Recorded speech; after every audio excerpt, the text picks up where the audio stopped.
BML significa repte esportiu, repte solidari. Repte solidari el teníem una miqueta així, ens feia una mica por, perquè sí, el nostre barri costa. Costa en diversos sentits, ja no només perquè hi hagi problemes econòmics, sinó perquè jo crec que no hi ha el costum de ser solidari, no està arrelat aquesta acció que una mica tots hauríem d'aprendre i tenir-la bastant més present. I això ha sigut la nostra feina, que ells entenguessin les 7 causes, entenguessin què volien dir. Hem treballat els batecs, han vingut a fer-nos alguna xerrada a l'institut sobre salut mental, apropar-los a tot això que sembla que és com que amb nosaltres no va, i en molts dels casos no és que no vagi amb ells, sinó que ells són part d'aquestes causes.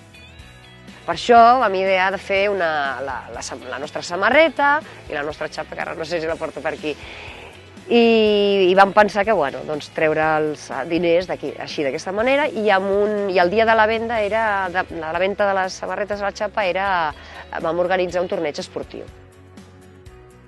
Tenim el de 10 quilòmetres, 25 persones, però és el que és més divers, o sigui, hi ha professors amb els marits, amb les dones, amb els fills, amb els cosins, alumnes, amb algun pare, o sigui, aquell és el multi. I després tenim el de 20 quilòmetres, que som 4 professores i fins a arribar a 20 la resta alumnes tots de quart de l'ESO. M'agrada viure amb els alumnes moltes experiències dins i fora de l'institut. I penso que les grans experiències estan fora de l'institut. La vida està fora de l'institut. L'institut és fictici, és una realitat que no... del dia a dia, són classes, allò no és real, la realitat està fora. Tot.